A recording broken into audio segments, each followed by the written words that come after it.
الصلاة والسلام عليك يا رسول الله وعلى آلك وأصحابك يا حبيب الله. الصلاة والسلام عليك يا نبي الله وعلى آلك وأصحابك يا نور الله.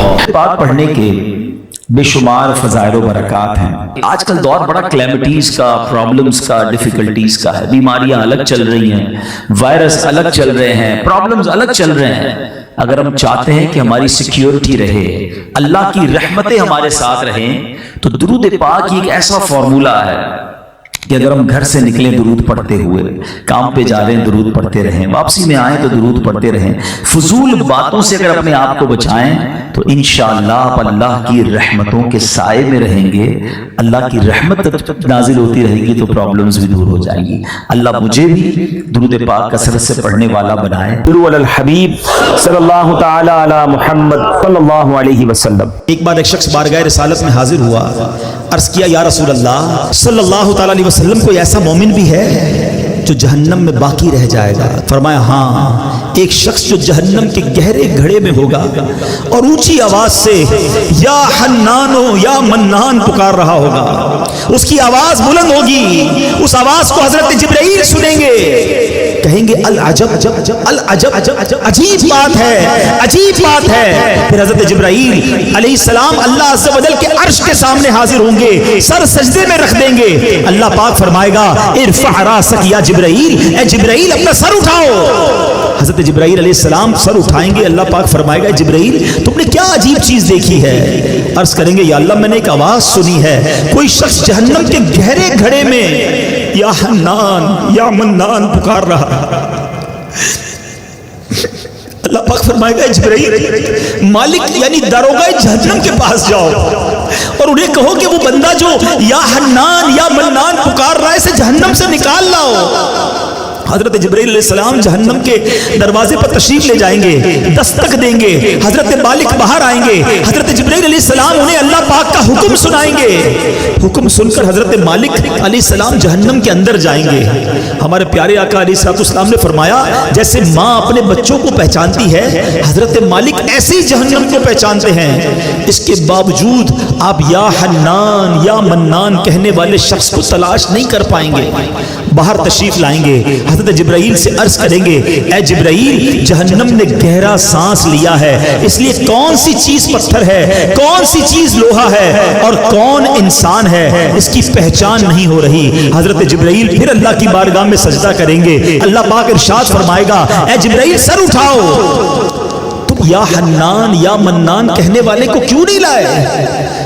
جبرائیل عرض کریں گے مولا داروغہ جہنم حضرت مالک نے بھی معذرت کر لی ہے، کہتے ہیں جہنم نے سانس لیا ہے، اس کی وجہ سے پتھر لوہے اور انسانوں کے درمیان کوئی فرق نہیں بچا.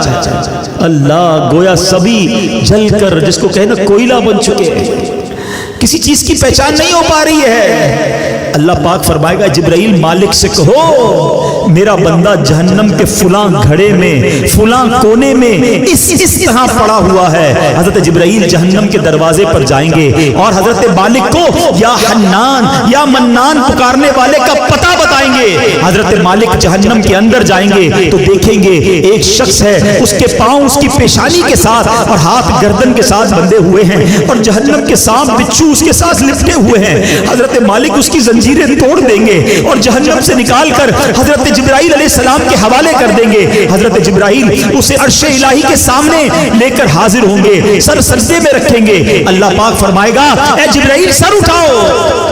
جبرائیل علیہ السلام سر اٹھائیں گے. اب اللہ پاک اس بندے سے فرمائے گا اے میرے بندے کیا میں نے تیری بہترین تخلیق نہیں کی تھی؟ کیا میں نے تیری طرف رسول نہیں بھیجے تھے؟ کیا ان رسولوں نے تمہیں میری کتاب نہیں سنائی تھی؟ کیا میرے رسولوں نے تجھے نیکی کا حکم نہیں دیا تھا، تجھے برائی سے منع نہیں کیا تھا؟ تو بندہ ساری باتوں کو مانے گا، اقرار کرے گا یا اللہ تو نے میری بہت اعلیٰ تخلیق فرمائی، تیرے رسول بھی تشریف لائے، انہوں نے تیرے احکام بھی سنائے. اللہ پاک فرمائے گا پھر تو نے فلاں فلاں گناہ کیوں کیے؟ عرض کرے گا یا اللہ میں نے اپنی جان پر ظلم کیا جس کی سزا میں مجھے جہنم میں ڈال دیا گیا. اللہ اس کے باوجود میری امید نہیں ٹوٹی، مجھے تیری رحمت سے امید تھی، اسی لیے میں یا حنان یا منان پکارتا رہا. مولا تو نے اپنے فضل سے مجھے جہنم سے نکالا ہے، یا اللہ مجھ پر رحم فرما دے۔